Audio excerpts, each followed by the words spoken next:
Hi, story time. Alors, je vous raconte cette petite histoire vite fait. En fait, c'est une dame qui raconte son histoire. Elle aménage nouvellement dans une petite ville dans la région et elle est toute seule. Donc, elle est célibataire, c'est déjà un âge avancé, hein, elle est à 45 ans par là.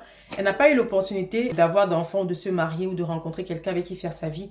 Elle se dit, allez, je poursuis mon chemin. Elle est très investie dans sa carrière professionnelle. Elle est très famille, mais sa famille à elle vit très très loin. Donc, du coup, dans cette région dans laquelle elle a aménagé, c'est par rapport au boulot. Et parce qu'elle aime bien le calme, elle apprécie. Donc, elle a acheté l'appartement, elle s'installe. On va l'appeler Margot. J'aime bien. Donc, Margot elle s'installe.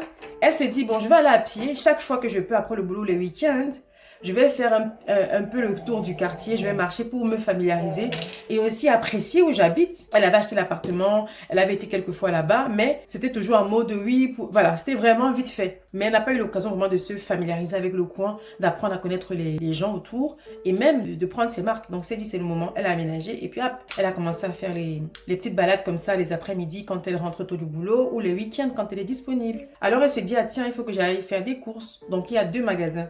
Un qui est beaucoup plus loin en voiture, à tout casser un quart d'heure. Et un autre magasin qui est beaucoup plus proche à pied, c'est 8 minutes. Elle dit, je commence par celui de 8 minutes. Elle prend son sac, elle prend son portefeuille, tout ce qu'il faut. Elle s'y rend. Elle se dit, je vais faire des courses basiques. Parce que là, il fallait encore des installations à faire chez elle. Donc, elle faisait les courses au jour.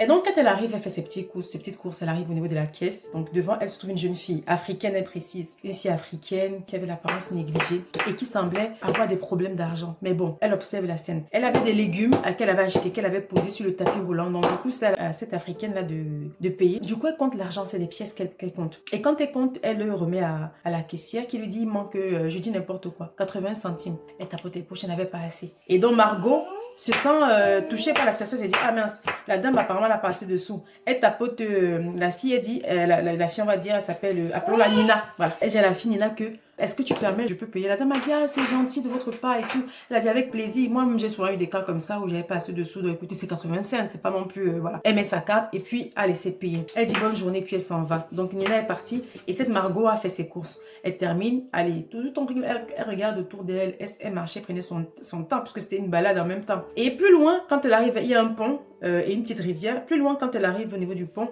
elle aperçoit la même dame, l'africaine que nous appellerons Nina.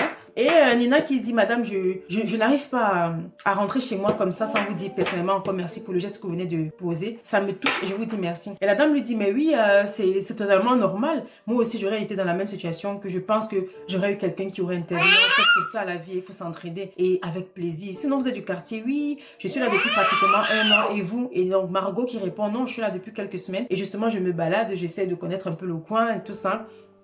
Elles se sont présentées mutuellement. Elle a dit à la dame que voyez l'immeuble qui est derrière moi là, j'habite là au 11e étage. La dame a dit, ah ouais, oui, j'y vis, mais c'est pas chez moi, je suis hébergée par une amie, donc c'est pour quelque temps que je suis là, je cherche du travail. Je profite pour vous proposer mes services. Donc elle lui sort un petit bout de papier où est marqué son nom, son numéro de téléphone et la commune dans laquelle elle vit et elle cite les services, nettoyage, repassage, coiffure, aide ménagère, donc tout ce qui touche, voilà, l'aide à domicile, elle propose. La dame a dit, ouais, c'est bien parce que justement je viens d'arriver, il y a pas mal de choses que je dois faire parce que j'ai les cartons à défaire, le classement, le rangement et des fois je suis, enfin pas des fois, je suis à bout. Donc pour le moment j'ai encore plein de choses à faire. Donc du coup je pense que je vais faire appel à toi. Et même pour me faire des tresses, j'ai besoin aussi d'une coiffeuse qui soit pas loin. Est-ce que tu te déplaces? Elle dit oui. Elle préfère même se déplacer parce que c'est compliqué d'amener les clientes chez elle, les coiffer, c'est pas évident. Donc la dame dit ok, je vais faire appel à tes services. Il n'y a même pas eu une semaine qui se passe. Margot dit bah tiens je vais appeler Nina.